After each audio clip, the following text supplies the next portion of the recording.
Well, the Penrith Panthers cemented their place in history as one of the greatest teams in the NRL after claiming their fourth straight premiership this year. At the helm is coach Ivan Cleary, who's opened up about leadership and achieving success in his new book right here, Not Everything Counts, But Everything Matters. And Ivan joins me live now in the studio. Ivan, good to see you. Thank you so much. Congratulations on writing a book, first of all. It's not an easy task. Yeah, it's still a bit crazy, Pete. I just can't believe there's a book written about me. But anyway. How'd you find time to do it, by the way? Yeah, I don't know. It was something that I was a bit reluctant to do it like during a season, but then I thought about it and I thought actually the reflective part of it may actually help my day-to-day. And yeah, I think that it actually did. And how have things, first of all, settled since Grand Final number 4? I don't know if it has yet. Yeah, it's been a pretty crazy week. Just so enjoyable and just enjoying the spoils, I suppose, of a long, hard year with not just the players and staff, but our community out there at Penrith. We've seen a lot of successful sporting dynasties in the past across various sports, across various codes. It's been a long time since we've seen one like this in the NRL anyway.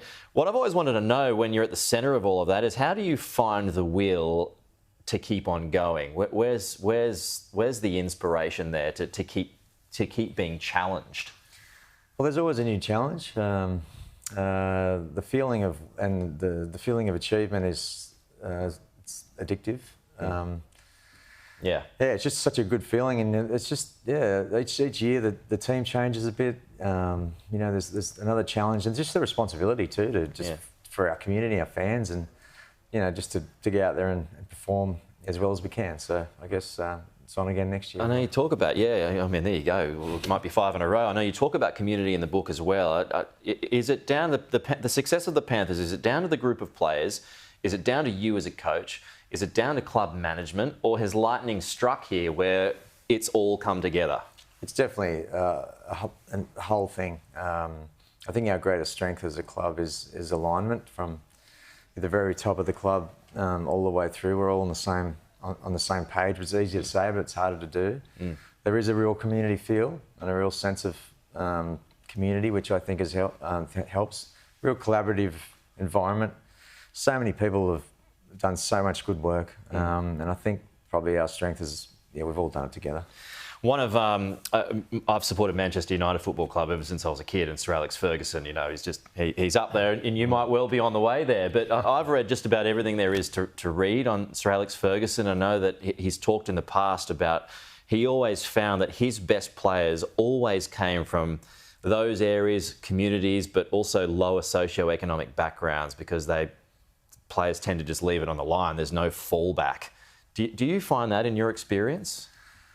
Well, interesting you mentioned Sir Alex. I've always been attracted to consistent success. New England Patriots in the NFL and United there for so many years. So I've read everything about Sir Alex as well.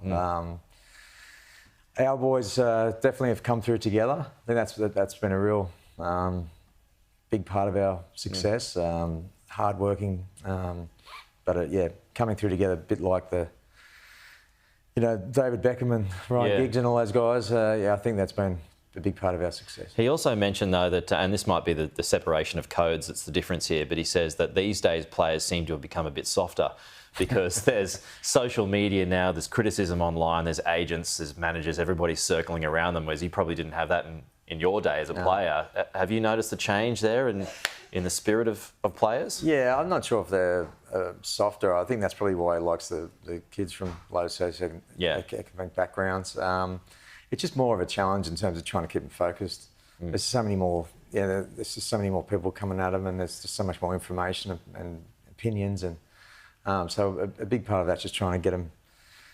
I guess focused on what really matters, and that's pretty much what we have done all the time. I've got to say our players have been incredible at that. They have to deal with all this stuff that we never had to, and they're doing a pretty good job. But would you have rather come through now as a player or when you did?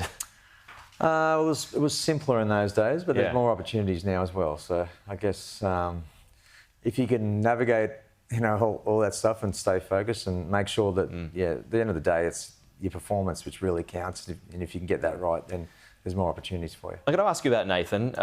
People are talking about him already being a GOAT, the greatest ever. He'll definitely be an immortal, whichever way you look at it, and he's still got so far left to run. Was it God-given talent that he had, or is it coaching having you around as a kid? Look, it's a combination. He's a talented kid now, but he wasn't an outstanding junior, or but he's worked really hard. He's used the talents he has. And he's just learnt along the way. I'm really impressed on his own son, but I'm impressed how much work he puts in. That's probably the main thing. Everything he gets, he works for. Yeah, okay. A couple of quick ones. Could you imagine yourself coaching anyone else in the Panthers? No, not really. Don't want to get you in trouble. No, I couldn't. I love the club. I love all the boys. We've had so many players that have come and gone as well, so they've all been part of it, coaching staff. We have a great community out there, and I feel absolutely blessed to be part of it. The next part of that question was if the Bears came calling. I love the Bears, too, but I'm very happy where I am. And, fair enough. Yeah. Would you like to see the Bears in the league? Absolutely. Yeah. I've bounced into so many old Bears fans. It's a real special part of my life. I'm only there for 2 years, but I would love it to happen. Yeah. Awesome. Ivan Cleary, appreciate you coming into the studio. Thanks so much. And here's the book, folks. Not Everything Counts, but Everything Matters. It goes on sale in bookstores tomorrow. All the good bookstores, they'll have that book there, and it's worth a read. Thank you, Ivan.